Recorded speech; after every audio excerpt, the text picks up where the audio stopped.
failure. It's the right thing to do, ladies and gentlemen.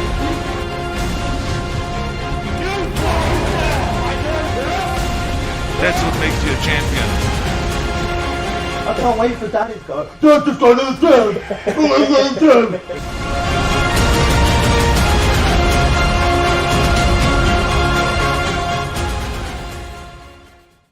I remember doing the carb ups, the old school carb ups the day before. I don't know whether like something that I completely avoid now, and just completely fucking my life up so many times. Just being like, or like chewing up vitamin C. Did you remember that was a thing? You've got to do loads of vitamin C, but you can't drink water. You can only drink dry white wine. It's got to be dry, otherwise it doesn't make dry. And you're like, oh, okay, so like chewing these vitamin C tablets and like drinking dry white wine. I tell you what, though, the dry white wine thing has affected me so badly that even though I know it's not doing anything, I still do it. Before I go to bed on show night, and maybe it's just to get me to sleep, but I still do it. So yeah, but it has to be dry. If it doesn't say dry on the label, it's not for bodybuilders. Yeah, I still do that too, mate. The glass of dry white wine the night before, always. It's worked wonders for your chin. Never trust a man with a small chin. But what about if you trust a woman with a massive chin? Yes, always. Well, that's the thing. Because she's got a good source for gear. Yeah. You can't tell if a bloke's got a shit chin, though, can you? Because everyone's got a beard. Mm. The window to the soul. Margaret Thatcher didn't like a beard. Fuck Margaret Thatcher. She didn't like beards or raves or fun or or an economy built on like actual export. Brian, you exist. Are you showing your IFBB Pro card? Because we've got another IFBB Pro here. IFBB. Wait, sorry. I'll just move that. There you go, mate. Yeah, I love how he acts like he didn't do that on purpose. Fuck off. Oh, come on now, child. Come on now, child. Sorry, Dad. I'll stop playing up.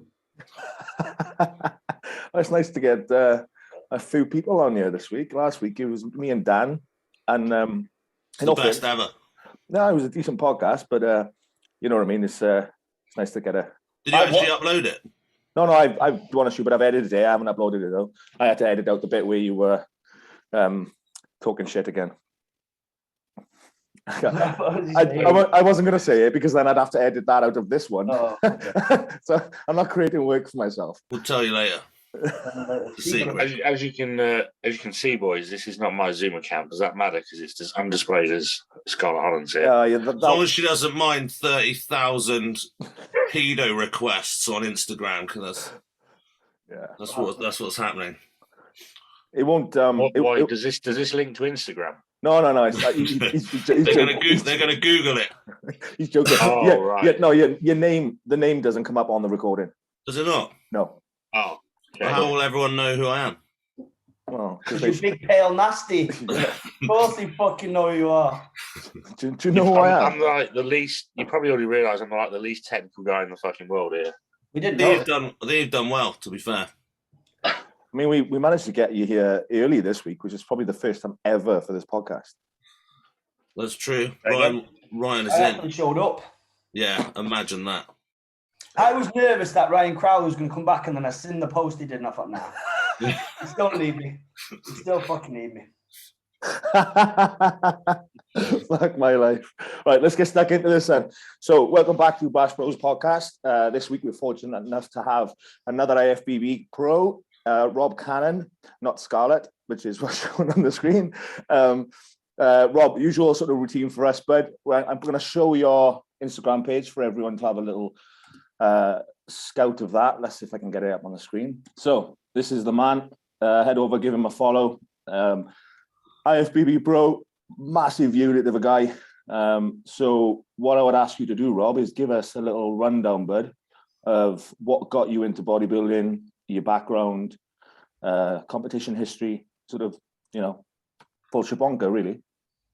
Okay, so fucking hell, go back a long way. Started getting bodybuilding in the late 90s, really. I was always kind of fascinated with muscle strength, all that kind of stuff when I was a kid. Grew up in the muscle-bound Hollywood era. So Arnold Schwarzenegger, Jean-Claude Van Damme, Sylvester Stallone, all them movies. Used to just watch them all the time as a kid. My favourite one being Kickboxer, Jean-Claude Van Damme. Yes, good choice. Got into wrestling, WWF wrestling as it was at the time. Used to love that. Used to watch Strongman with my dad at Christmas time, like it still is on now. So I was just fascinated with the muscular physique, strength, all that kind of stuff. Wanted to start lifting weights from a young age, but my parents wouldn't allow me to till I was 14. So then That seems fair. I thought you were going to be like till I was 74 or something. 14 probably all right. So yeah, my parents bought me my first. Went back in the 90s when I turned 14. There wasn't gyms on every corner of every street like there is now. And I lived in Lincolnshire. My parents still live there actually, so there was no gyms around. So I just had to get the old. Can you remember the old York benches with the concrete-filled plastic weights? Yeah, I got a set of them. Put it in my bedroom and never looked back. That's when I started weight training from 14. And started 3 times a week and never missed a session, and then 4 times a week, and then 5 times a week. Then I joined. Sorry, just were you like raring to go? So you're like 14, and then you got it, and you'd already like planned what you were going to do and how often you were going to train, and you'd like. Yeah, pretty much. I couldn't wait to get my weights. I've been waiting a few years to get them because I just wanted to start weight training because I wanted to build that physique. So yeah, I mean, not like massively in detail. I didn't like plan all my workouts and have it all kind of sketched out kind of thing. But I just couldn't start. I couldn't wait to start lifting weights. That's all I wanted to do. I mean, I didn't get my diet all right and stuff like that from day one. I mean, because I was playing a lot of sport at the time. I played a lot of football. I was playing like football 3 times a week at that time. And obviously I was still at school. So I was playing all the sports at school as well. So I didn't actually train my legs till basically I joined the Air Force at 19. And that's when I had access to gyms basically on camp. Decent gyms, not like commercial gyms are nowadays, but it was a gym to me. So that was pretty amazing to have access to a gym.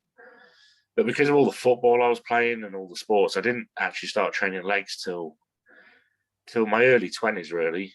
That didn't seem to hold you back with the size of your fucking legs, mate. No, it's I always had chunky legs on the football field. I always had good kind of chunky sized legs. My legs were always a strong point naturally, really. So yeah, and then it wasn't until about my mid-20s really. So now I'd say 22, 23 when I really started taking bodybuilding seriously. And I stopped playing football because football was kind of getting in the way of my training. I wanted to train legs more than I wanted to play football. So yeah, then I did my first show in 2011. So I was 25, is that right? I think I was 25, yeah. And I competed naturally to begin with. So yeah, I'm trying to work it out. 3. It doesn't need to be that detailed, to be honest, Rob. Yeah, I was 27, not 25. Yeah. So what was the sort of initial feedback from that first show? Did you win? Were you chomping at the bit, or did you get smashed? What was the score? Yeah, I competed for the BMBF, and I came second. Qualified for the BMBF British Finals, but I couldn't do it because I had Vegas booked the Miss Olympia. I thought you were going to say you'd had a shot of test. No, I can honestly say I was. It doesn't matter anyway, does it? Don't pass it anyway. I can honestly say, hand on heart, I was 100% natural. Didn't take a fat burner, growth, nothing. I know, obviously, they're harder to test for, but no, I was 100% natural. But yeah, I couldn't. I had the Miss Olympia books. I had it all paid for. So yeah, that was the year. Dexter won, 2008. How come you waited so long to compete, bud? Just if you was obviously like starting training at 14 and then taking all that, was it because you was in the Air Force? Was it because you couldn't train properly, eat properly, or you just that was the right time for you? Most people now get into training if they got into training at 14, they'd be competing by 16. Do you know, like 14 and a half. Yeah. Road to pro. Yeah, you see, I was when I started training, I didn't just kind of become a full-time bodybuilder at that point. I started weight training at the time. I started weight training. I had no aspirations to compete. I just wanted a decent physique. I just wanted to be muscular, but I also wanted to play football. And in the Air Force, I was playing squash and tennis, and I was very sporty. I wanted to play every sport, but I wanted to have a decent physique and a muscular physique to go along with it. So it wasn't really, like I said, until I was in my early 20s that bodybuilding became of more importance to me and a more priority. And that's kind of when I started prioritizing it over all the sports I was playing. And I started. Do you think you transitioned from like taking the competitiveness of sport and then thinking, okay, how can I be competitive with this? Or do you think it's just for the love of bodybuilding? Do you know what I mean? Like, because obviously getting into competing, if you wasn't able to play sport anymore, or you're not sport as much, then obviously that you're going to put yourself into that competitive realm, aren't you? Yeah, I've always been very competitive, and well, I mean, when I was in the Air Force, I actually I was doing like bobsleigh trials and things like that, trying to get into the bobsleigh team. And all these kind of... Sanka, you're dead, man. Yeah, man. So I suppose it was just my other sports at the time were not, I wouldn't say more important than bodybuilding. I used bodybuilding to improve the sports I was doing at the time. Tell us the juicy stuff then. So what we really want to know then is the step over to the dark side, and then the maybe some of the political aspects of earning your pro card. Oh, hang on. Say that again. You've gone silent. Did I go off then again? You cut off then. Say that again, mate. Maybe like go through some of the political aspects of becoming a pro afterwards. So give us the juicy detail on going to the dark side first. So I went to 2008 Olympia. Was the first Mr. Olympia I went to, and out there I met James Llewellyn. He was competing in the 2008 Arnold Classic was the first big pro show I went to. And out there I met James Llewellyn, and he competed. He was doing the Arnold Amateur. That was the first year they held it there. And we got chatting, and we actually went out for food together, and he basically took me under his wing because he saw promise in me, or potential, should I say. And he kind of, because back then, it was drugs in bodybuilding was very taboo. It wasn't really spoken about. It was kind of hush hush. So I didn't have a great knowledge on it at the time. So meeting him, getting to know him, he taught me a lot about that kind of side of the sport. But he advised me to compete naturally first. Try my best in a natural federation, see how it goes, and then after I've done a couple of shows naturally, see how I feel and see how I want to go from there. He never ever once pushed it on me at all. If anything, he tried to persuade me to stay natural for even longer, because I was doing quite well as a natural bodybuilder. But what had happened was my natural levels had massively crashed. And I think it happened from me competing naturally, because I pushed really hard.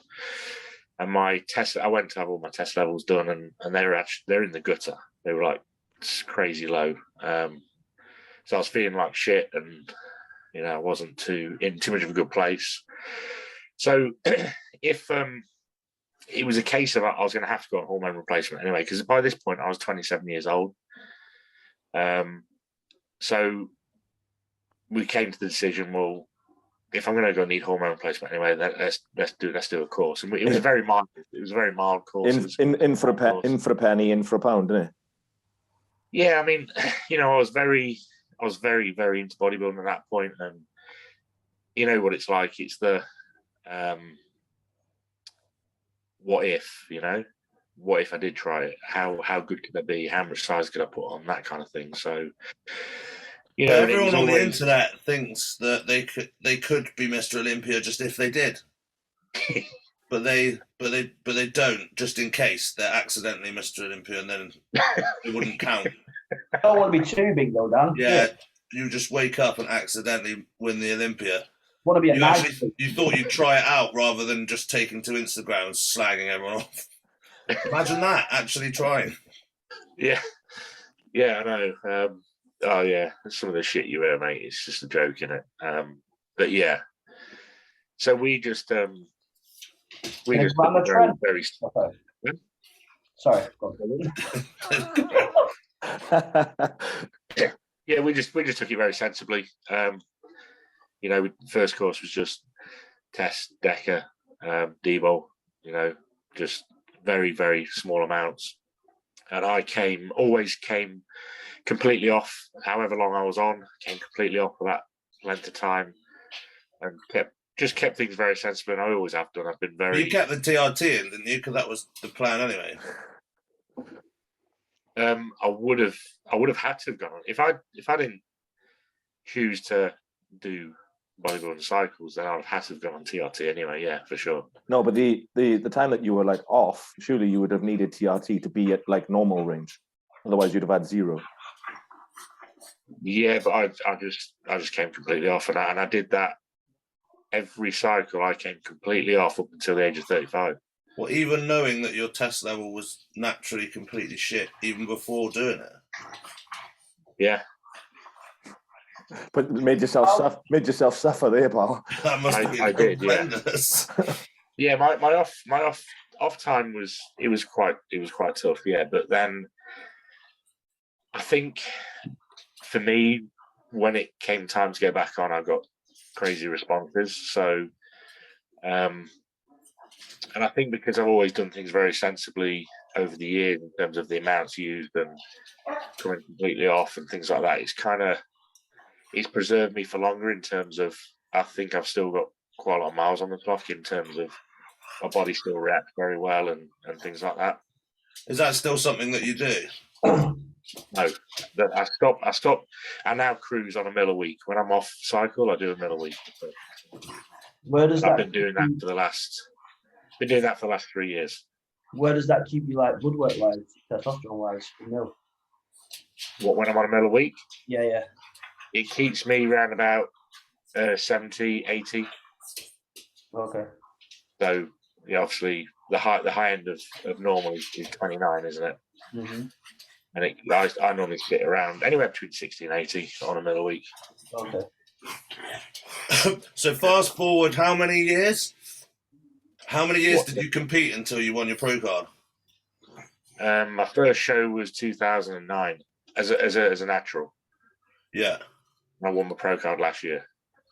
It was last year. I was like, I swear it was last year, but then COVID, everything's last year for me. It was like they just deleted so much. I can't remember fucking anything. How many shows did you do before, like, getting your card?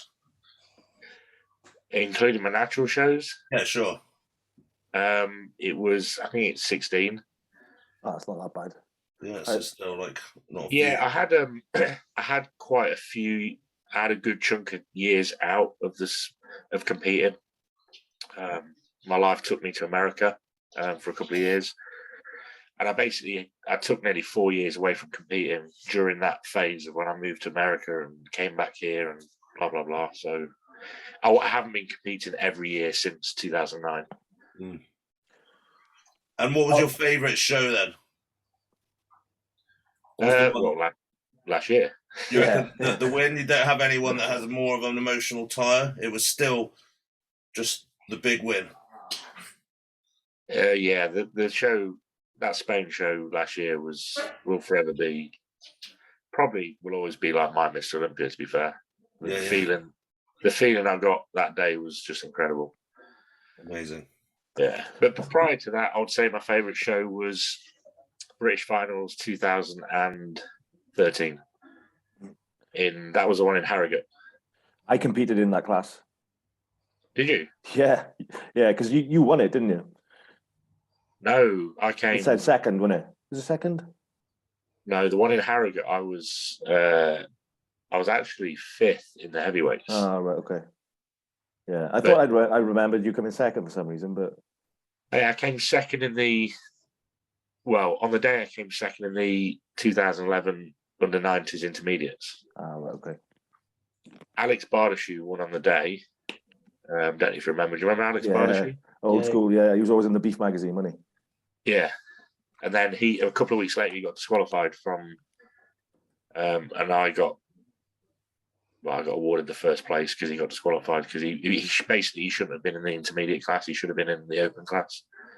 Naughty. I like. Nice.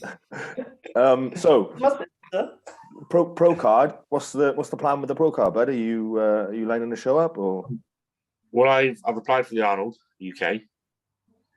So fingers crossed I get the invitation. Obviously, there's no guarantee.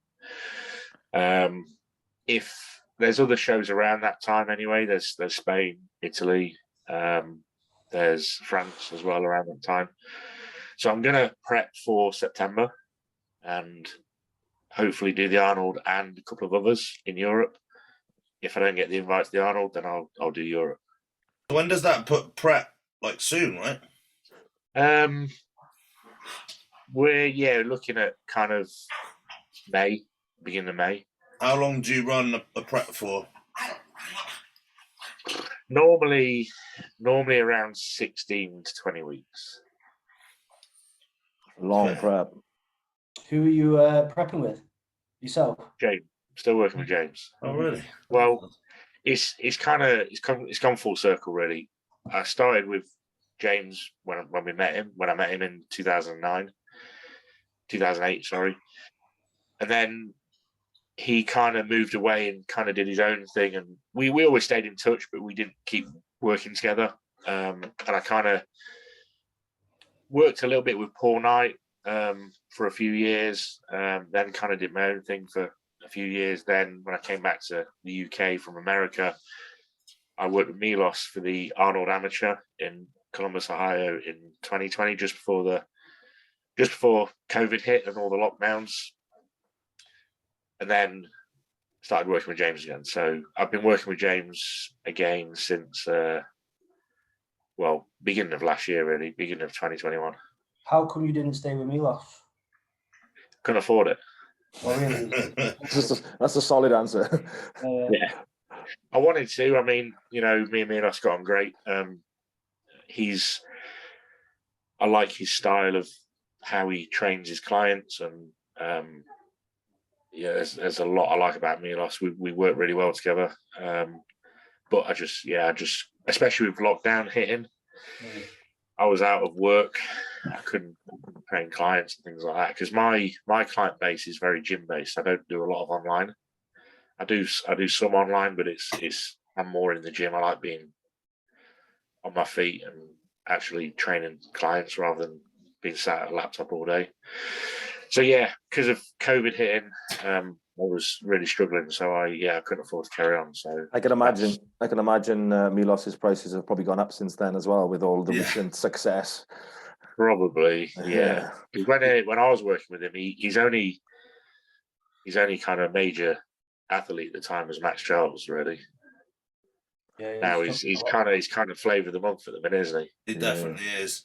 Well, so was he doing the same sort of thing with you that you see now, like high volume, like lots of like supersets, like smashing loads of carbs and insulin, and his philosophy was like training twice at 80% is still better than once at 100. Like No, I only ever trained once a day when I was working with Milos, like I always have done. I don't like the twice a day thing. I think I've never have. I've tried it a little bit, but I think that's cool if you can just do actually nothing. Like, and that's the only thing you have to do in your whole life. I think you could probably do it. But with the giant set sort well, of. like doing training twice a day is cool if you don't have like a job. And like, I tried it. Exactly. I tried it and I don't really do fucking much, but even still, you can't train at that intensity. Like the intensity we train at, and you can't do that twice a day. No, but he that's it. He was saying, wasn't he? There was, I think he was on Fahad's podcast. He was saying that 2 sessions that are actually lower in intensity are actually still better than one that's 100. I mean, it's a philosophy. Obviously, it works for some people. I mean, it kind of goes against everything I believe in. Dan would sooner take up bowls than. I mean, I can't recover from like fucking anything, let alone twice a day. But his setup was, it's not that he's become more extreme with being flavor of the month. That was always what he was doing. Because I've often kind of wondered that. No, with me it was one all out 100% effort per day. It wasn't 2 a day. He never asked me to do that, and I never wanted to do that anyway, even if he hadn't asked me. I'm like you. I don't think that's beneficial to train twice a day. Yeah, because I looked at your physique and the Milos thing, and I was like, it doesn't look like a pumpy roundy. It looks like a granity, Doran-y nastiness. Like if I was gonna like try and guess what sort of training you were into, I'd probably put it on the lower volume side. Just to guess. I don't actually know whether I'm right, but that's why I wanted to ask that question. When I heard about Milos, were you actually doing the kind of the protocols that he's famous for now? Yeah, so I've always been a volume kind of guy, but I do also dip into lifting heavy weight for lower reps, but predominantly I'm more of a superset guy, a triset guy, sometimes a giant set. I like to move at quite a pace throughout my workout. Higher reps, I like to work between 10 and 20 reps rather than below 10. But like I say, every now and again, I will go extra heavy and I will work below 10 reps. So kind of a mix up. So I wasn't 100% wrong, but it sounds like I was pretty wrong. You were pretty wrong. I was pretty wrong. Yeah, I'm definitely not. Definitely not Doran Yates style. I've never liked the low volume, high intensity. Get him off, Dan. Get him That's off. it. Nice having you. I mean, Go on. The volume thing is kind of like semantics anyway, isn't it, really? Because although Dorian's video that he was famous for, which was the blood and guts one, he didn't always train like that, and there were lots of drop sets and supersets that he was doing. It's just everyone pictures that one snippet in time like that he was, and he did do that. But yeah, I know on pretty good authority that he did like a drop set and stuff like that, and things weren't as tuned as that like all the time. Yeah. What's your training frequency like then? So at the minute, I've been doing this for a while. In fact, I've been doing this since I got off stage in Spain. I've been in 2 on 1 off, 2 on 1 off, 2 on 1 off. So it's a rotating split. So I'm basically doing shoulders, triceps, back, biceps, chest, calves, legs, and then I'll throw in abs. I try and get abs in sort of twice every kind of cycle round. I hate training abs, but I've got to do them. It's not a strong body part for me. There's no fun. There's no fun. No. I just keep being like, yeah, Instagram tells me if I deadlift, that's how you get abs. So it must be true. I don't want to get I don't want to get a thick midsection by doing abs. Keep telling myself that. Yeah, but there is some truth to that, isn't there? Like some of the abs exercises you see are fucking obscene. And I went through a stage earlier in my bodybuilding, was doing little like side twists and stuff, and I created like a shelf on my obliques, and it was like I had to like stop training abs for like 2 years. Just to get That's the thing that I've got like from doing the heavy lifting that I wish I could kind of degenerate a little bit is that like, yeah, it's definitely a shelf. I think two on, one off would be like, yeah, if I wasn't such a stress head and could like sleep and stuff, that would be perfect. What's your split? Well, I literally train 3 days a week. Right. So yeah, which is just because I don't sleep and I'm a teacher and I have a stressful time. So that's actually what I can recover from. And I found that the less I did, the bigger I got. And it's just one of those things. You should train as much as you can train, as long as you can recover from it. And I'm at this point in time, that's all it is. I have an active rest day where I do abs and calves, but I don't count that as a training, as like a proper training day. You actually train those calves? I train the space where my calves should be. And how do you gauge your recovery? What would you like put as like markers as like I'm not recovering, I am recovering? Like progression. So obviously you got the, well, I'd say like you've got the fatigue markers, haven't you? Like having some sort of appetite, like not feeling like dog shit and stuff, the obvious ones. But then also like I don't log lifts, like I just log them in my head because I've got like a memory and stuff. And like it's progress. I was finding if I was doing more, I was noticeably actually getting worse each week. Should have put this on charge, boys. I'm running out of battery. Carry on. So yeah, I would just find that I was getting weaker, basically. Yeah, I found 100% day on, day off was literally the strongest I possibly could get. Yeah. But I also then found my joints took a fucking beating. Once I got to a certain level of strength, it was just my joints was that sore. It was like a kind of a trade-off. Do you know what I mean? Yeah, I am at the point now where I'm a little bit older. That's why I'm asking Rob about what he's doing. I'm gonna have to start increasing these fucking reps because I'm no spring chicken. I'm probably at Rob's age now, and I'm a bit upset that it sounds like he competed after me. You look well for 50 though, bro. Yeah, I look great for 86. You do look well for 50. I'm great for 86-year-old who's been in a house fire. Fuck's sake. Yeah. Acid attack. Yeah, yeah. Melted. I want to take his face off. Sorry, guy. I've lost the picture here. Can you hear me still? I can't see you. Still hear you. Yeah, we can still see you as well. You're still here. I'm gonna have to get. You're missing out on loads. Like I am proper attractive.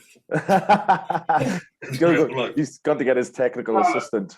Did we have any questions up? Yeah, there was. Yeah. I'll do that. I'll grab that up now. We'll ask that to the space where Rob should be. Give me a second, fellas. No stress. IT support. I've got my technician on hand. That's over 40 minutes. Oh, what does that mean? Why does it do that? Oh no, you It's it with just camera. Right. What was it? You needed to take your finger off it. What was it? What did I do? Just there was another pop-up on the screen, so the camera went to the back. Very basic. As I said. I can see why you don't have many online clients So if it now. happens again, what do I do? Just hang yourself. If it happens again, just forefinger it up. Oh, that sounds dodgy. Wait. Hey, Owen. We found the our finger intro. fine. Get a phone in. Can I make that bigger? Or not? 2 in the pink, 1 in the stink, and there you go. Sorry. Okay, I think that's a good time to start with the questions. Right, JZ Bodybuilding asked, what is the whole process of competing abroad? Do you feel you enjoy it more? In my experience, the shows I've done abroad have been ran better, been organised better. So for that reason, my personal experience, yes. But then, I'll be honest with you. The one I did do a Two Bros show, the regional. I had to do the regional last year to be able to compete in Portugal, in Watford, and that I'll be honest, that was actually ran very well organised. So in my experience with Two Bros show, the one that I did, it was ran very well. So. Yeah, I had that same experience, and I went to Amsterdam and competed once. It was absolute dog shit. when I Already? do a I pod. like competing abroad, but I just can't stay focused. I just want to go on holiday. Yeah. Literally, I'm Yeah, like, I'm in the airport. Why aren't I'm I on drinking holiday. beer? I need to drink Yeah. beer in the I'm airport. like, this is bullshit. Where's the drugs? Yeah. But the show's about. There's obviously that the as show well. about There's obviously that you're content with. You can't take everything with you. Depends how big your arsehole is. Depends how many Kinder eggs you can get in your arse. Dan gets his full 12-week prep in his. Mate, put it this way, I never pay for hold luggage. Keister. The only reason I'm missing comes. Yeah, she's got 2 stash holes. Please in here. And that's exactly why men don't have a vagina. Yeah. Right. Okay. Next one. Did that get answered? I think we did. He asked if you enjoyed it more in the process of doing it. Yeah. So logically built. If I eat out my girlfriend in the morning before I go to the gym, Oh, for fuck's sake. is my cardio still fasted?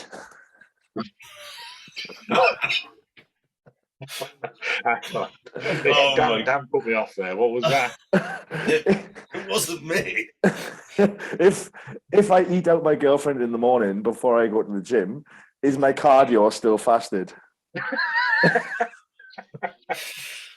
I would hazard a guess. There's trace calories in that, but I would put that down as being still fasted. Yeah. Yeah. Depends if she's a squirter.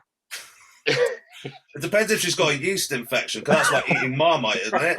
Like, Fucking there's calories in Marmite, surely. Rob's left. He's left. He's jumping out the window. I'm out. Go on, Okay. Ryan, go on, bud. Your signals, what's it called? So every time you talk, it's going over you. Go on, bud. Oh, it's okay, bro. I'm just admiring you all. Your signal is shit, brother. It's you this week, not me. Really? Yeah, you're freezing up. I'm not paying my bill, that's what it is. Yeah, it does that. Right. Liam Payne Ritchie. Do you think Samson has overtaken Nathan and James to currently be considered the UK's top open pro? I mean, they're 3 incredible bodybuilders right there. I wouldn't say he's overtaken them. I would say he's definitely caught up. Yes. Yeah. But I mean, we have James and Samson have both made insane progress and keep making insane progress. Whereas Nathan, I think, is still incredible, but he hasn't really progressed because he hasn't competed up until last year. He hadn't competed for, was it 2-3 years? And I don't know as if he was better last year than he was previously. I don't think he was worse, but I don't think he was better than he was when he last competed. They're certainly hot on his tail right now. It's what everyone wants to see anyway, all 3 of them. Of course it is, yeah. Right, so let's make this spicy. All 3 of them are at 100% stood in a lineup. Who wins? Samson. Yeah, Samson.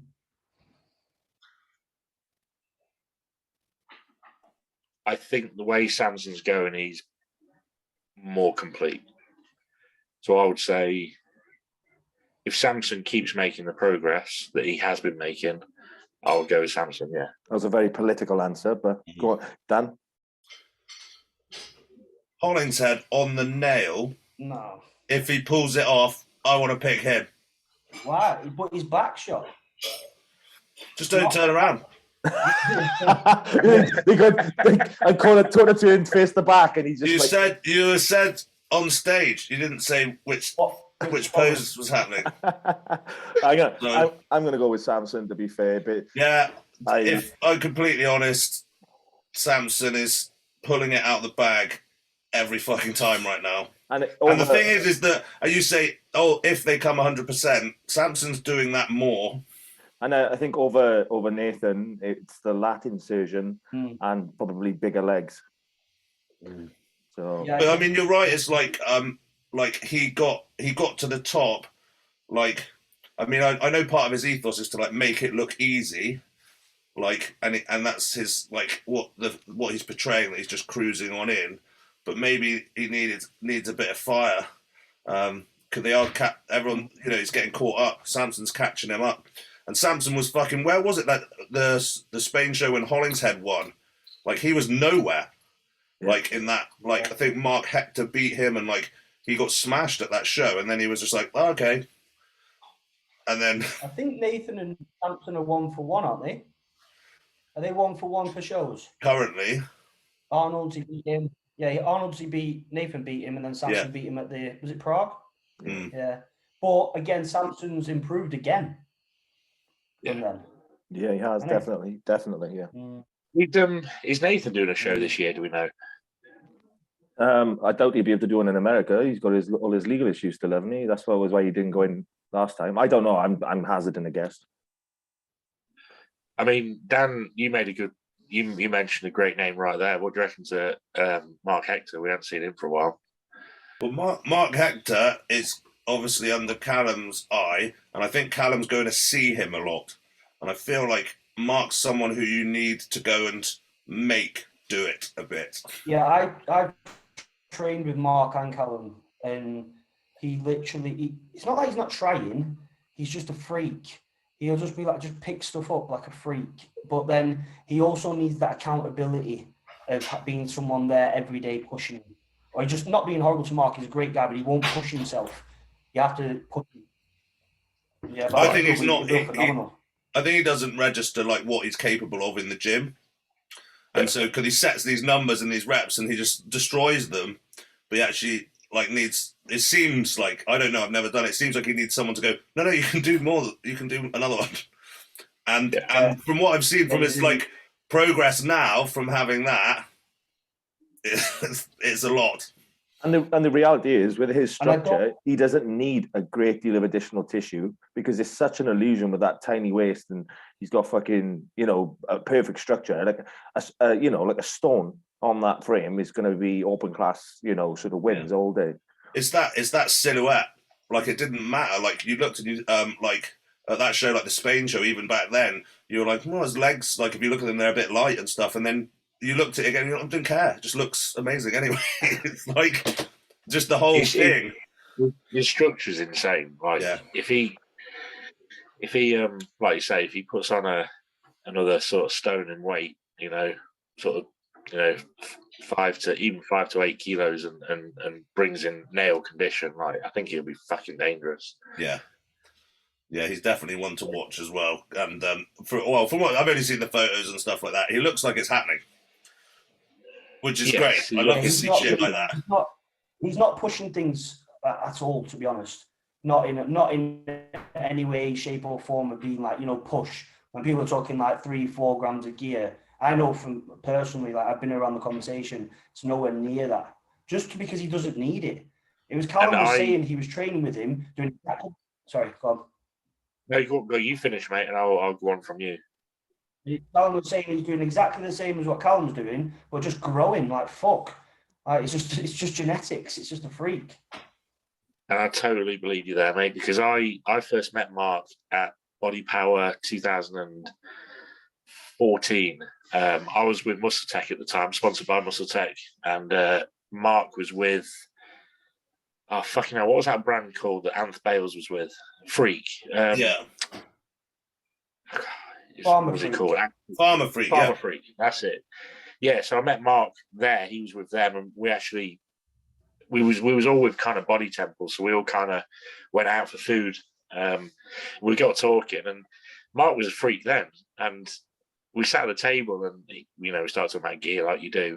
And he turned around and went, "Yeah, I'm still natural." And I went, "Fuck off!" And he went, "I'm still natural." I went, "And Mark, fuck, what are you using?" And he went, "I'm fucking telling you, I'm natural." And I was like, "Mate, I quit. Watch the fucking when you're not then, because fuck me." Yeah. So yeah, I totally believe you, Ryan, that he's probably not using hardly anything.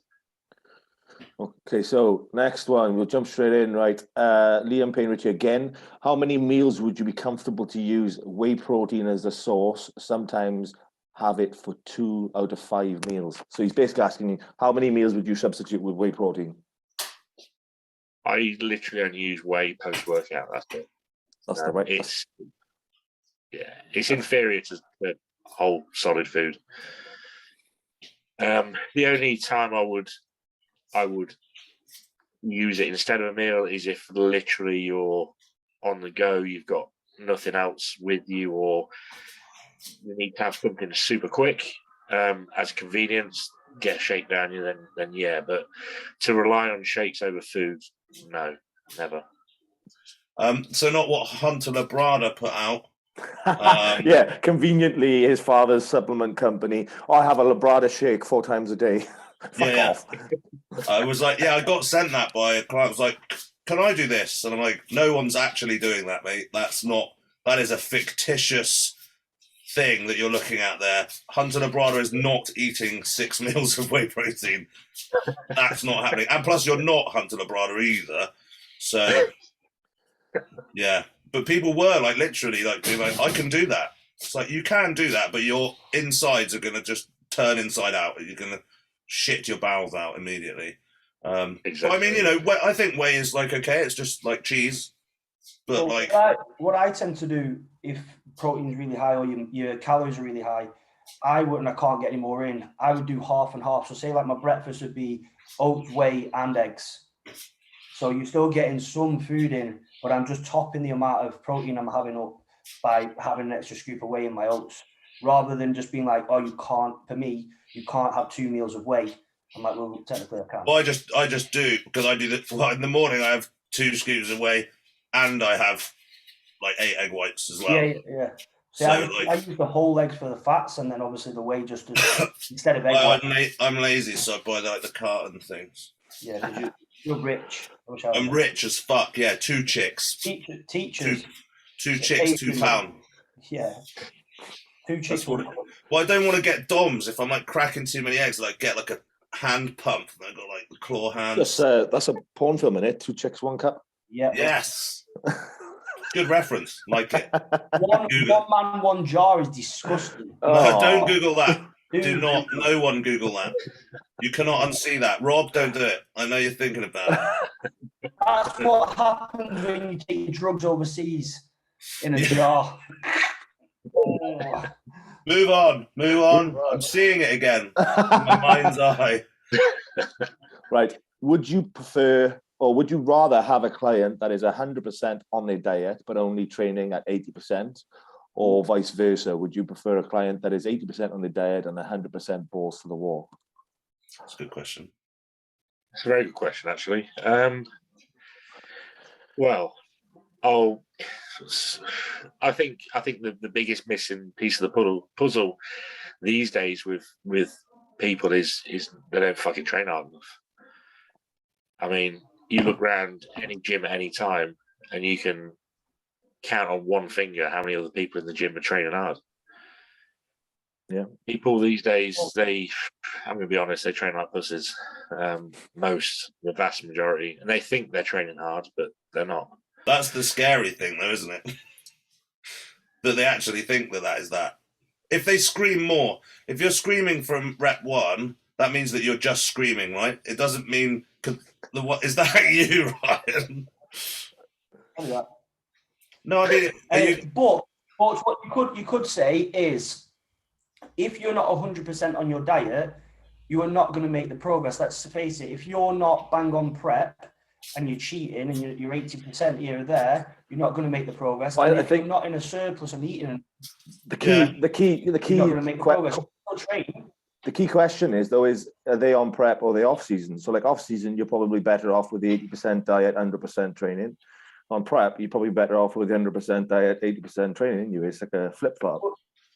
Even if your diet's 80% on off season, I think there's more people, like kind of Rob said, like absolutely weighing everything, out sciencing. They're taking fucking support max through their eyes. That they're taking liver support even though they're 8 stone. Like they're doing all of the omega-3s, and then they're going in the gym, pumping some blood around like a gimp, and then just being like, oh yeah, #blessed and fucking off. Like I don't think you can out train a shit diet, but you can't out diet shit training either. There's no amount of like all of this shit that people But really what we're saying is, like, for people to really fucking stuff up, you might have to take this support stuff because your body's going through hell. That's not going to mean that you can be a pussy. And so, like, I think Rob's, like, What right. if I film my sets, though? What if I film my sets? If Well, I if film you- my yeah, sets if- and if then you I put film a them. caption about whether I should have a minutiae spot of a dip or a holding into the leg press or a butt plug in, what if I do that? A butt plug That work? is definitely the way forward. Yeah, I think more people spend more time these days writing their logbook, setting their tripod up, putting their cuffs on, putting their straps on, putting their knee sleeves on, lifting their massive fucking duffel bag around the gym with them than they are actually training, and that's the problem. Yeah, but they're taking in 1,800 grams of cyclic dextrin during the workout because in glycogen, because they think that you can deplete all of your glycogen in one session. Definitely with their 3 litre jug of intracal. Do you remember the 5% ones that were like a milk jug that were like no money in the US? They must have just, and they were like 10 quid, weren't they? When they first came out, and people were buying the milk jugs. They're literally recycled from America, single use. They were bringing them full to the brim to the gym as if they were going to get through all that liquid. Yeah. When their workout meant that they probably should have just stayed at home lifting that. It was amazing to throw at people, though, weren't they? Halotestin and just throw it at someone. Yeah, they survived 0 falls and bottles.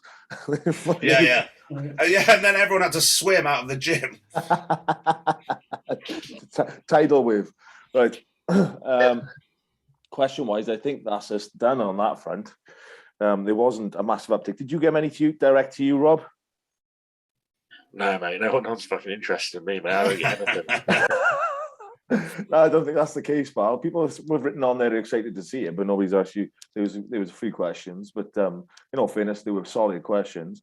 So, well, I'll ask a question. Oh, here we go. I think everyone's like a different body type and stuff like that. So just get an idea of like, some people are big eaters. They love eating. They can eat, and they put on weight easily. Or are you a big eater or a small eater? And do you find contest prep harder than pushing, or where do you sit in the conundrum? Okay, so this is where I'm a bit strange. So off season, I don't have a massive appetite at all. I actually struggle to eat enough food. I'm pretty consistent with my meals, but most of them I'm not looking forward to eating. I just struggle with my appetite. When not as soon as I start prepping, but when I'm into prep, like you could say, I don't know, 10 weeks out or less, I go the extreme opposite and I fucking eat the world. It's insane. My appetite, even Milos said that you think of all the athletes he's worked with in the years, he was shocked at how much food I could put down, and easily as well. It's insane. Surely that tells you your metabolism's going a little bit stale in the off season. Surely that's what that feedback gives you. Yeah, and I'm pretty active as well. Like I'm on my feet all day. I walk my dog twice a day. I don't do cardio in the off season because I'm walking my dog. I'm on my feet all day. I've got an active job. I'm training. Don't get me wrong. There are days where I'm hungry and I can get the food down no problem. But I'm not consistently hungry. Do you see what I mean? Some days I really struggle. Some of that could be owing to the compounds you're using in the off season as well? Yeah, for sure. If I'm using like Anavar, I lose my appetite. I'm not a big fan of Anavar in the off season. I'm not really a big fan of using orals at all, to be fair, because I do find they bug me up quite a bit. So I have used orals, but I tend to try and stay away from them as much as I can. What sort of calories are we talking? Because people are going to be wondering in their head, and everyone likes numbers. So say height of last push.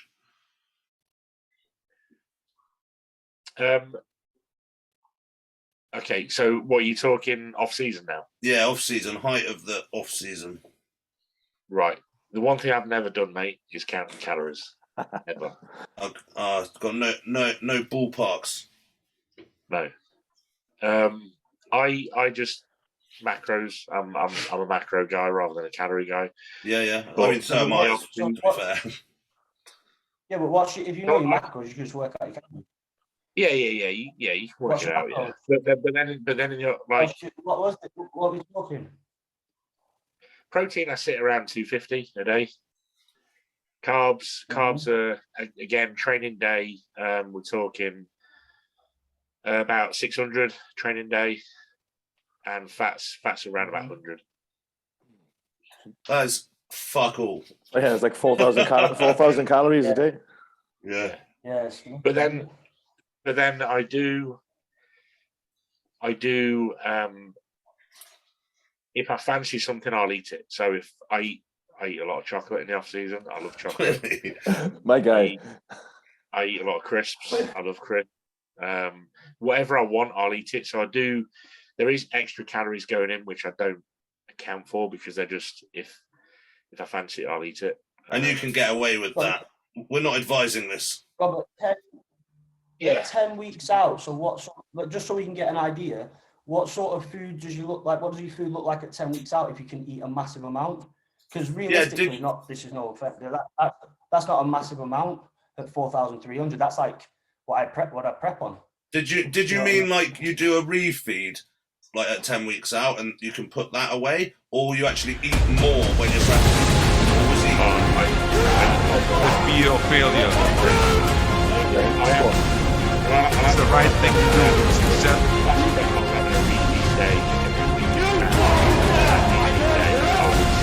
That's what makes you a champion. I can't wait for Danny.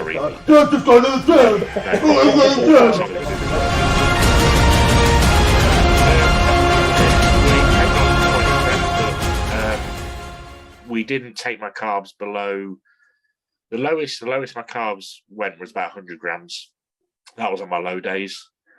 But on average, they were probably sitting around 250.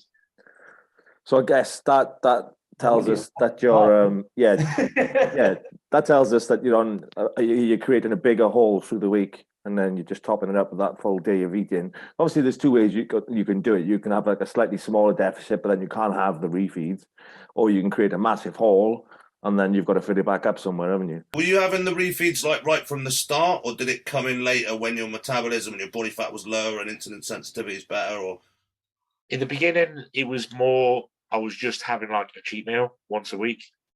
But then as I got leaner and got further into prep, then it was becoming a refeed day. So I wasn't having a dirty cheat meal. I was staying clean, but I was loading up on the carbs. Okay. And would you bring down the other macros on that day? Yeah, I mean, my protein came down a little bit, and my fats came down too, because I was obviously had a lot of carbs to get in, and fats obviously slow everything down. So I would definitely bring my fats down, and the protein just a touch, nothing crazy. Is that your dog? And what dog is it? Yeah, she's an Australian cattle dog. Oh, amazing! She's a look at her. She's lush. He's my best friend. And then James would take a look at me the day after refeed, and if I was looking kind of flat or like I could take some more food, then that following day I'd then have a dirty cheat. But that didn't happen every week. That was just depending on how I was looking. Yeah, the best prep. Sometimes I do.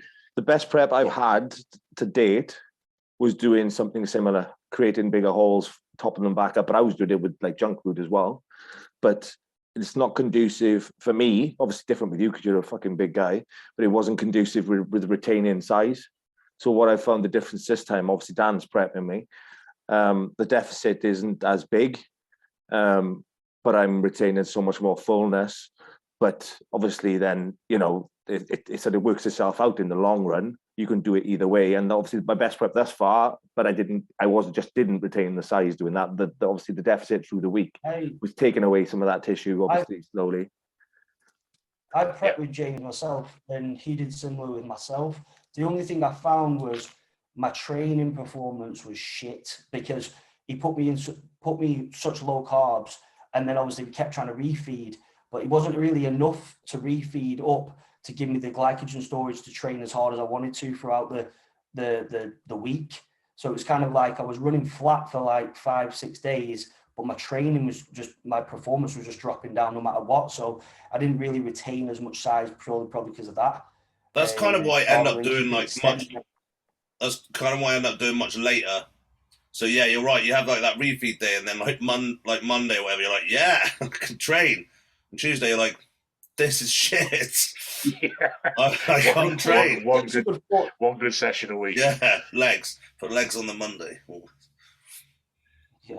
Yeah. Towards the end of prep last year, what we found was the extreme refeed day was becoming less advantageous, and we were then bringing it down so it wasn't so aggressive. And I was doing like 2 days refeed at lower amounts rather than the one really extreme day, because we were finding that as we got closer to a show, it wasn't working as well. In a way, I became like even more sensitive to the big 1,000 grams of carbs a day. Yeah, it can kind of do that, can't it? Sometimes you give it too much, it goes overdrive and actually starts dropping you harder. Yeah, I've found it can. It's a fine line, isn't it?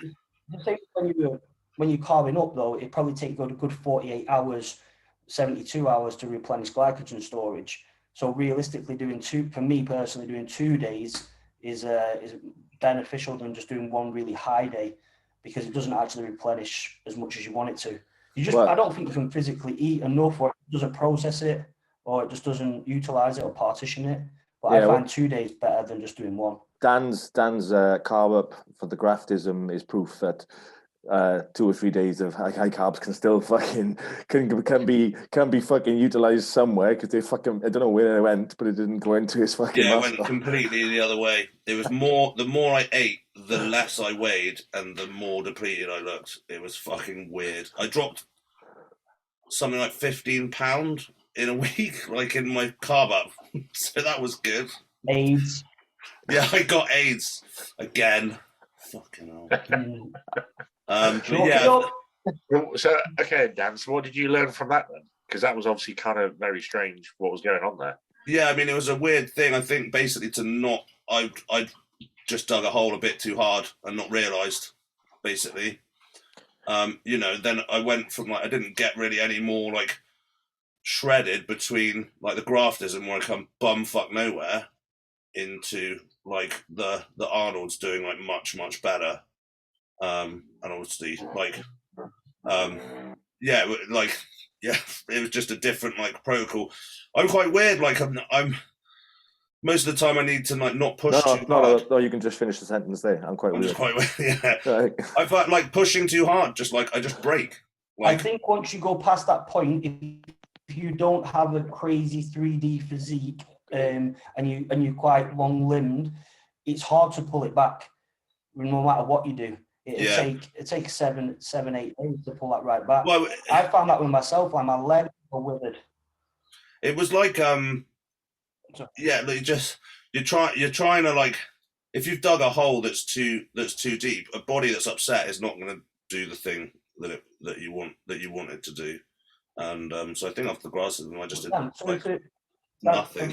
I want to ask you is, when you're prepping, Dan, do you actually manage fatigue? Do you think, okay, we'll pull back a little bit, or do you still just go 100%? Because I know that's what you like doing. Well, luckily I have AMF now, so he does that. But it's even in off season, fatigue management is something I'm shit at. I need to, like, if I run 4 weeks of like training hard, I need to do like a pullback after that without fail, no matter like what's on my schedule. You're supposed to be training with this person, whatever. I need to be a cunt and just be like, but even just gone, I was supposed to do the 4 weeks, have a pullback. Then I flew to go and train with AMF, and I've basically been ill ever since. Like, it's a fine line, and you spend your whole like life trying to create this mentality of fucking no pain, no gain, go through the barrier and go. And then once you hit a certain size, you kind of need to unlearn some of that. You know, it's hard. It makes sense. It makes sense now, Dan, because I just thought you were being a little bitch today, not training legs. Oh, mate, I was like, mate, I've literally, I don't know whether I picked up some bug, but like I've been just shitting myself inside out and just coughing up green mess for like, it's because Av called me a pussy when I went up to see him. And it just fucking resonated in my head. And so I was like, I'm ill. And I was like, you're not ill, Dan. Go to the gym. And then, then I popped some fibers in my chest. So then I was like, okay, no, I'm actually a bit fucked now. So, yeah. So I didn't train. I did skip leg day. You did today, but I still turned up to train. Still turned up to train you. So I feel like I've at least got God points. I'll be able to like go, like explain it. Oh, you remember when you kicked that guy like who's disabled and all the other stuff? And I'll be like, yeah, but I like trained Johnny. So can I come into heaven? I've got stuff to play with now. Like. So I'm working on my brownie points. Yeah, I mean, in all fairness, you did turn up. I'll give you that. Yeah. So, but yeah, it's hard. I mean, I don't know whether you found that, Rob. Like the bigger that you get, they think you can do. It's big. You can do like more. I can do less. What I have found is that I'm sure you boys are the same. Every prep you do, you think you know your body, and then you learn something new. Something fucking weird happens, and you're like, "Where did that come from?" So, here's a funny story for you. So I've competed as super heavyweight for quite a few years now, and when we was getting ready for Portugal last year, I was kind of getting in striking distance of making the heavyweights, and I said to James, "What do you reckon about pushing it a little bit harder and dipping into the heavyweights?" And he was like, "Well, let's see how it goes." He goes, "I don't think we're going to make it, but if we can get in there, great, because of my height, really. I'm only 5'7". Really, as an amateur, that's quite short to be in the super heavyweights. They pushed the heavyweights up to 102 kilos now, didn't they? They did, yes, yeah. So for my height in the amateur ranks, heavyweight actually suits me better than being in the supers. So anyway, Portugal comes around and I got into the heavies. I had a kilo to spare, so I managed to get into the heavies. So Portugal, I competed in the heavyweights and I came second, so just missed out there. The lad that won my class went on to win the overall. And then Spain was like 2 weeks later, well, actually 2.5 weeks later. So obviously that was the plan again. Right, let's add a bit of a refeed after Portugal. Had a couple of days in Portugal after the show, just me and Scarlett just enjoyed ourselves, kind of ate off plan. Then as soon as we got home, we was back on it. So the plan was obviously get back into the heavyweights for Spain and go again. Everything was going perfect, but what was weird was the weigh-in for Spain was on the Wednesday, and I wasn't on stage until the Saturday, which was fucking. That's like normally the weigh-in is two days before or a day before. So we actually flew out on the Wednesday, so I had to go straight from the airport straight to weigh-in, and I don't do too well with water retention on flights. I've always suffered quite bad with. I know it's only a short flight to Spain, but the flights affect me.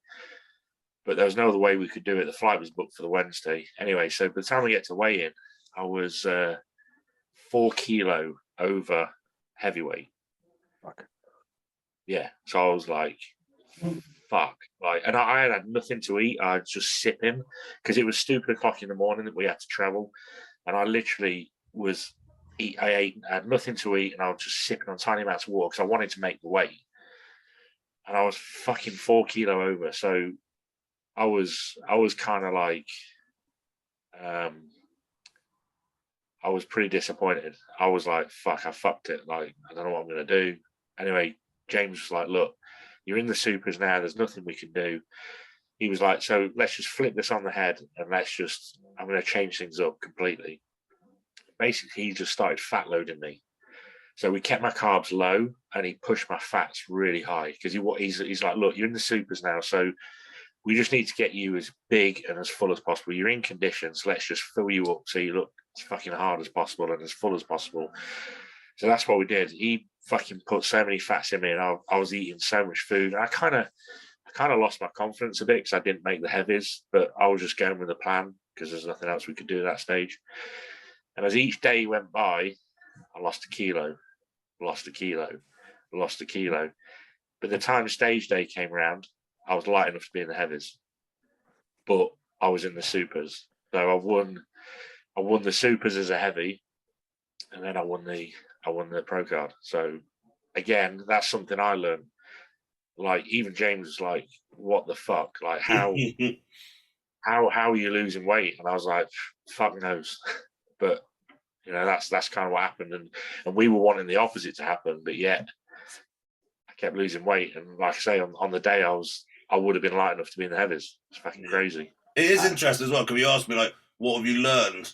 And actually, sometimes you just need to throw some of these anomalies in the bin rather than analysing them. Oh, I wonder if we could do that. I bet you any fucking money that wouldn't happen if you wanted it to. Yeah, that's fucking nuts. Yeah, fuck it. I'm going to rely on losing weight during carb up, and then you just turn up a watery mess. Yeah. I remember doing the carb ups, the old school carb ups, the day before. I don't know whether like something that I completely avoid now, and just completely fucking my life up so many times. Just being like, or like chewing up vitamin C. Did you remember that was a thing? You've got to do loads of vitamin C, but you can't drink water. You can only drink dry white wine. It's got to be dry, otherwise it doesn't make dry. And you're like, oh, okay, so like chewing these vitamin C tablets and like drinking dry white wine. I tell you what, though, the dry white wine thing has affected me so badly that even though I know it's not doing anything, I still do it. Before I go to bed on show night, and maybe it's just to get me to sleep, but I still do it. So yeah, but it has to be dry. If it doesn't say dry on the label, it's not for bodybuilders. Dan, I still do that too, mate. The glass of dry white wine the night before, always. Yes. It's not dry. If it's not dry, that's when you know you're an old school bodybuilder, mate. You still do that. I did it as well, but in fairness, I remember one time I had the wrong one. So, like, I don't think it was like I was with my girlfriend of mine or something. She bought it, and I drank it. And as I was drinking, I was like, "This tastes really sweet." Looked on the bottle, and I was like, "Fucked it! I've absolutely fucked it." Oh no! It's not dry. I'm not going to be dry. Buried her under the patio. Fucking bitch. Did anyone do drinking like brandy before stage? That was that was the old guys, wasn't it? The old guys would be offering it like in the masters classes, offering it around. Always. Have anyone done the Viagra before? Right. Did you do that? Did it? Yeah, I've done Viagra before for a pump. I don't know why. I just got told to do it. I heard of that going wrong. Lisa Gelsey told me years ago there was a guy and he did the quarter turn to the right. And he was pitching a tent. I was about to ask Ryan that. You didn't have a trouser tent on stage, did you, mate? It wasn't. You couldn't even see it. I did, and you couldn't even see it. So I got away with it. Smoothed it out. So, just flipped it under the elastic. Yeah, belt tucked it. But I used to do the vitamin C thing as well, Dan. I used to have the tubal vitamin C every hour. Have a vitamin, chew it, and then a sip of water. And then you do the effervescent ones that make you feel like you've got like a lava in your mouth. I know a guy who fucked himself up with those. He ended up in hospital because you can burn yourself quite badly, I've heard. It's weird how people sit backstage and just eat dry rice cakes. I've never got that. With no water. It's just going to sit in your stomach, and they're like, "Oh, just more rice cakes, more rice cakes." It's going to pull all the moisture out of my skin into the rice cake. Surely that's how it's. My favourite.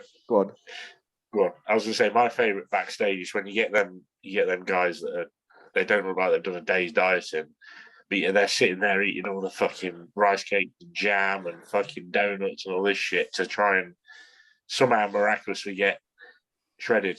I'm just flat. I'm just flat. Like you wait. When I've eaten 12 Krispy Kreme donuts, you're going to see that.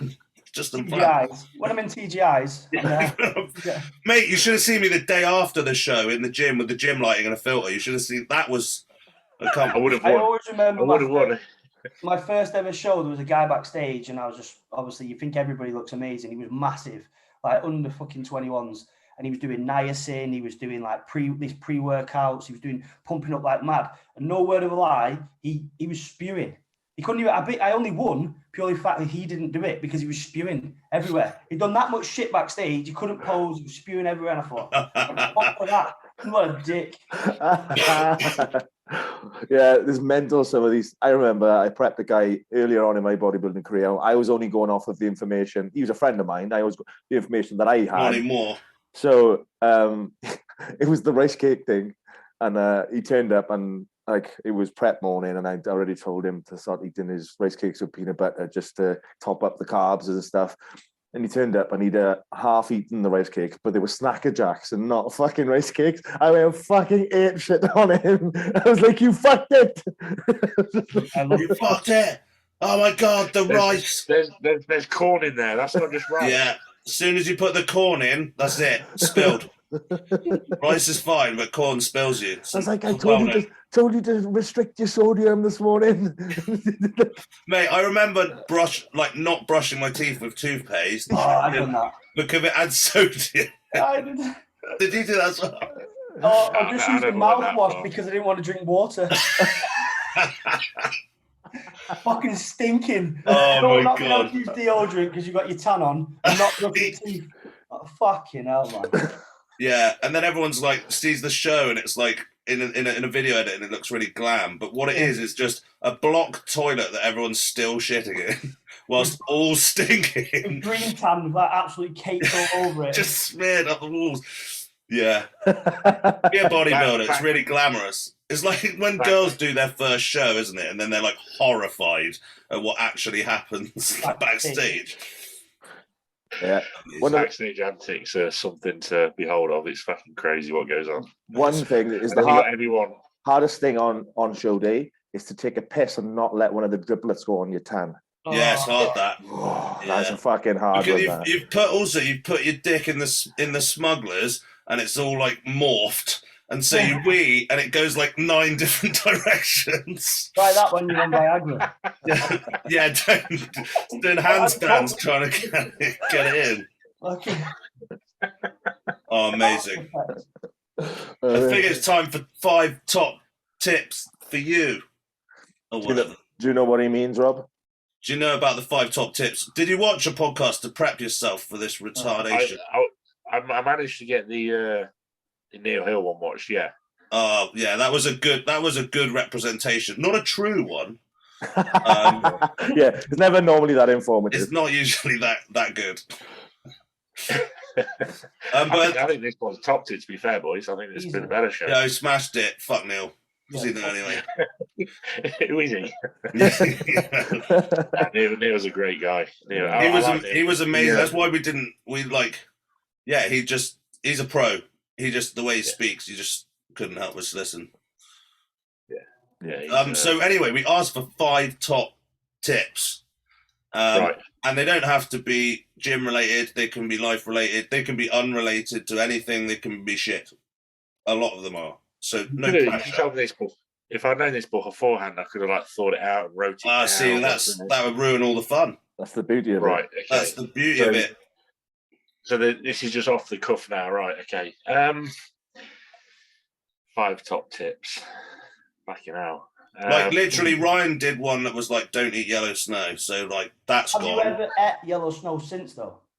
No, I haven't actually. Every time I've seen a yellow snow that I would normally have just scoffed down immediately, I've gone, "Oh, that was one of Ryan's tips." So don't wipe your arse with a broken bottle.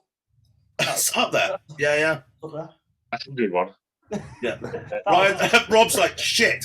That was That's my one. He took one of mine. Bullshit. You give him all the easy ones.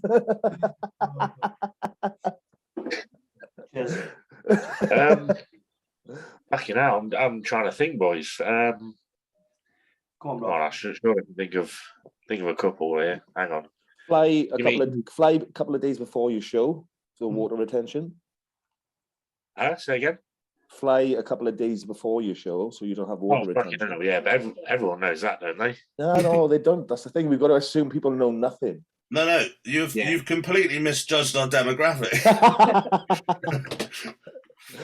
Yeah, I recommend for sure you need to get to the country where you compete in a good 3-4 days before. I think for sure, especially if you suffer with water retention on flights like I do. That's one. Yeah, we'll give you that one. Have balance in your life. Don't, whatever you do, don't put all your eggs in one basket and become a full-time bodybuilder. Yes, we have to. It's a very selfish sport, and we have to. It's 24/7. We have to get our meals in. We have to train. We have to take our vitamins, our supplements, all this kind of stuff that goes with it. You know, and it takes up a lot of time. But don't try and have as much balance as possible. You know, make time for your friends, family, girlfriends, boyfriends. You know, What if you don't have any? If you don't have any friends, or if you don't have a female companion, what do you do then? Fuck the dog. Yeah. Yeah, I just think you know, I understand, because when I was younger, I put so much time into bodybuilding, and I still do, obviously, but I have more balance now. I've learned to not just devote my whole life to bodybuilding and have other interests and other things that go on in my life other than just everything bodybuilding. So I think it can just wear you out. I think you can just burn out, you know, if you just bodybuilding. You know, you got to try and have some outlets there to kind of get your mind away from, you know, bodybuilding. Yeah, good. I like it. Have balance. Everyone's going to hate that one, by the way, because everyone's just like, there is no balance anymore. But I say that as well. It's like there's 24 hours in a day. You've done it, like, you're not really training. If you're not managing that, it's because you've actually just been shit at preparing. Like, if you prep all your meals properly, there's no reason why you can't do other shit. Like, this doesn't take that long because it's a lifestyle. Like, that is the undisputed, like, bottom layer. You're going to eat your food at this time, but there's still loads of other time to do stuff. So, you know, I think people that are like, or they'll be like, oh, I can't eat microwave food, or I don't like it. It has to be fresh. Or shut up, fucking bellend. Just drink baby sick. Get on with it. You're not an advocate of going to bed at like 7:30 and having to have a 90 sleep score. Mate, if I chased that I literally threw my Aura ring like in the river because it made me so upset because my sleep score's always just dead. If I listened to that piece of shit, I'd never train again. It never told me to do anything but rest. I'd wake up from sleep and it'd be like, well, you're shit, basically. Don't train today. Like, giving me all of this advice. I don't need that kind of negativity in my life. So that's some fucking ring telling me my sleep's shit, so I should go to bed again. I've got shit to do. We'll get massive. The Aura ring told you was shit and you shouldn't train. About right. Balance. Balance. Balance. Sorry, go on, Rob. I'm just interrupting you. It's not all about you, Dan. Sorry. Well, we've already touched on this. Just go to the gym and fucking train hard. Simple as that. Because stop fucking around with all your other bits and bobs, your logbooks, your tripods, your bag of tricks. Just get in there and fucking train. Good 3. I like it. Yep, 3. We'll give you that. Fucking hell, what else?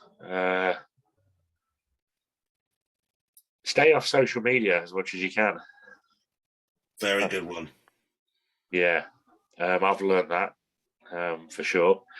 I obviously do social media because it helps with what I do in my business, but I do what I've got to do and I come off.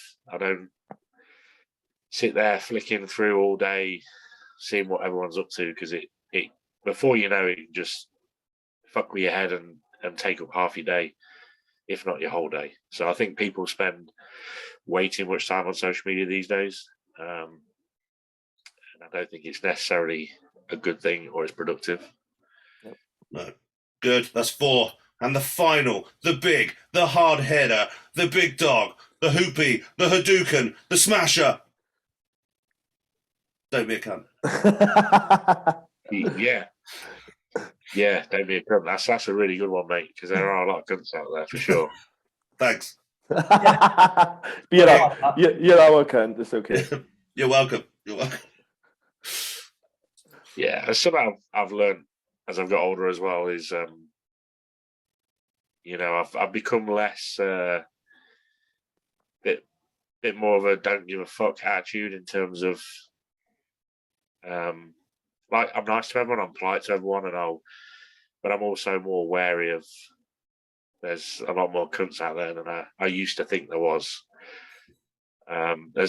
Most people out there are in it for themselves, and you've got to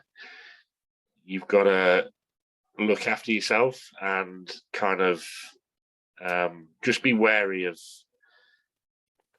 people around you. A lot of people around you have alternative motives some of the time.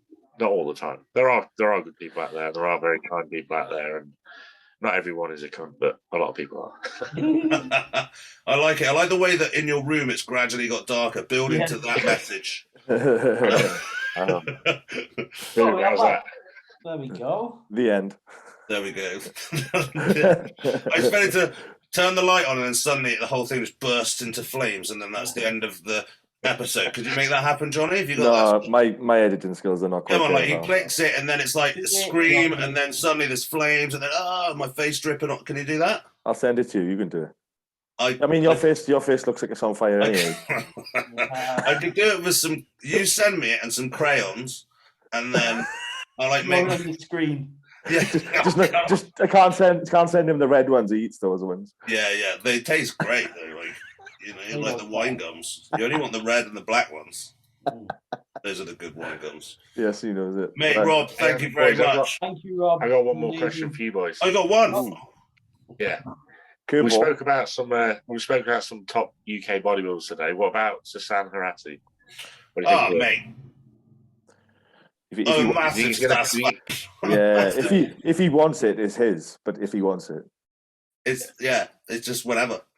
Go and get When it. you'll come back? I don't know. I feel like he's kind of fallen out of love with it. He was meant to be coming on the podcast. I know Sass, and I competed at the Warrington show with him in 2013. He did Competing friends. Yeah, he did heavies and I did the supers. It's not all about you, Johnny. He's massive. I'm so much bigger than Sass. The good thing is I beat him. I think I beat him. The good thing is that he was in a class of like 6 and he won. I was the only super heavy that turned up, so I got to stand next to him in the overall. Hey, I would have hated that. I looked like a child. Yeah, I think Sass is got all the potential in the world, but it's the same thing with any athlete. If the mindset's not there and the drive's not there, I think he's pulled from different directions. Obviously he's got his family now, he's got kids, and I don't think he's as invested as he used to be into it. He doesn't need it for financial gain. I think he's pretty much, from what I know, he's pretty simple and just likes his life the way it is, rather than adding that stress onto it. Do you know what I mean? So I don't know if it'll benefit him. He got stitched on that Arnold invite that Luke got invited to, and I think he was pretty fucked off about that. And maybe like that with a little bit of, I'm not saying anything about anyone else, but like I think that level of the being a political element maybe just put a sour taste in his mouth. I think he got beat at the California, didn't he, as well? The California. I mean, I think he's like, I want to see him stood next to Bonac. I want to see stuff like that. like that level of muscularity. I totally agree with you, boys. I've always said it. I think if Sasan wants to be the best bodybuilder in the UK, he can easily be. He's fucking incredible. Yeah. It makes no sense. Like, the look, like, how has that actually happened? How, when you're stood up, is your hamstring on the floor? Like, how is that? He's not even bent his leg. Like, why is it over there? He eats the McDonald's a day as well. He just. Mate. Yeah, I've heard about his fucking, like, refeeds. He's like, I don't like eating meals, so I'll have one cheat meal a day every day. McDonald's. Yeah. Like, okay. Thanks, Sass. Just make us feel immortal. Yeah. Cool. Where's the bridge? Because that's for me where I'm going. Yeah, but he does that like on prep. Yeah. I think he worked with Aceto though, didn't he? So I do think he pushed really hard in prep. To be fair, because Acetos can push hard, can't he? Pushes people hard. Yeah. But yeah, it's his for the taking. I'd love to see it. I'm pretty sure everyone else. I'm pretty sure JP is just trying to make him do it every day. He's got a couple of guest spots lined up, hasn't he, this year? Has he now? No, he is doing like a semi-prep for his guest spots, yeah. Maybe that'll ignite a little touch. How old is he now? Yeah. Sorry? How old is he now? I think he's 36, 37, around there. Yeah, I think he's like my age, but just looks much younger. and bigger. And definitely much bigger. When you look at actually him having pushed bodybuilding, he hasn't actually pushed it in a sense, has he? He's been doing it a long time. Sass has been around for a long time. I remember when I started bodybuilding, he was in Beef magazine, not looking like he is now, but I remember looking at him being like, yeah, that's big, like then, and then he got outrageous. He's had a lot of time off, hasn't he? So yeah, he's been around now. Yeah. I've me and Sass, we stay in touch. We're not like close friends, but he's every now and again we'll have a quick chat, and I keep telling him, mate, I want to see you back. Like, come on, let's do it. I want to, because I stood on stage with Sass in the UK BFF heavyweights in 2014 and 15. Obviously, he won it in 15, didn't he? 14 was Nathan. I've always been a huge fan of him as a bodybuilder and a person. I think he's such a great guy. And I would love to see him back. Drop a word in for us on the podcast. Yeah. I will do. I will, yeah, because like I say, we're in touch every now and again. So I'll see. Yeah, everyone wants to see it. He knows that. He knows. Yeah. He knows everyone wants to see that. It's just been so long. Yeah. And then, do you remember the photo that like killed the internet? That side chest shot. Yeah. I posted it like not that long ago, and I was just like, I think I just wrote like this, just literally blew the whole everything.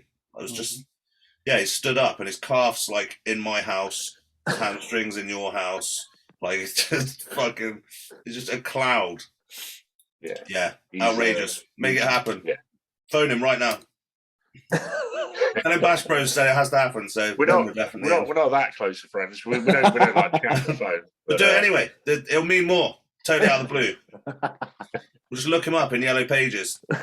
Hang on, that doesn't exist anymore, does it? Do they actually exist anymore? Fucking Yellow Pages? Yeah, no, I don't think so. I'll tell you, the last conversation I had with him was about coming on the podcast. I asked him twice, and he was like, "Oh, when I start doing podcasts and stuff, yours will be the first." So he wrote back. The last one was, "Sorry for I'm not. Where are we? Don't worry. That's when I'll be getting things every started back up on YouTube. What was the one before? The list of podcasts I wanted to go on, just another couple of months, and I'll definitely make myself available." And then I sent him a message again, and he just ignored me. Fuck off. He said, "Oh, I thought you were someone else." Yeah, like I thought you were a real podcast. Yeah, like a serious podcast. So yeah, fun. You never know now that I've been on here, boys. He might. Yeah, that's true. You know what? Actually, it must be a good podcast because Rob Cannon's been on. Yeah, there, so he's probably that's gonna tip it.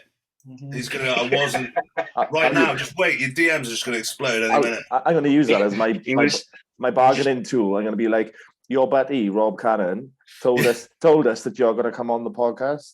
Yeah, I think he's just waiting for some higher profile celebrities to come on here. You know. I mean, it's a solid shout, to be fair. But on that bombshell, thank you for your time, Rob. Appreciate it, but I know you're probably busting to get some grub in you, so try to leave you back on the evening. I'm busting for a piss, I'll tell you that. You've done well, my friend. I've already pissed myself. Twice. Twice. No, I appreciate it, boys. I've actually had a great time with you. You're pretty funny trio, so I've enjoyed it. It's been good. Thanks for coming on, man. Appreciate it. Big love, man. Thanks for lying and making us feel better. Bye. Take care, gents. Peace.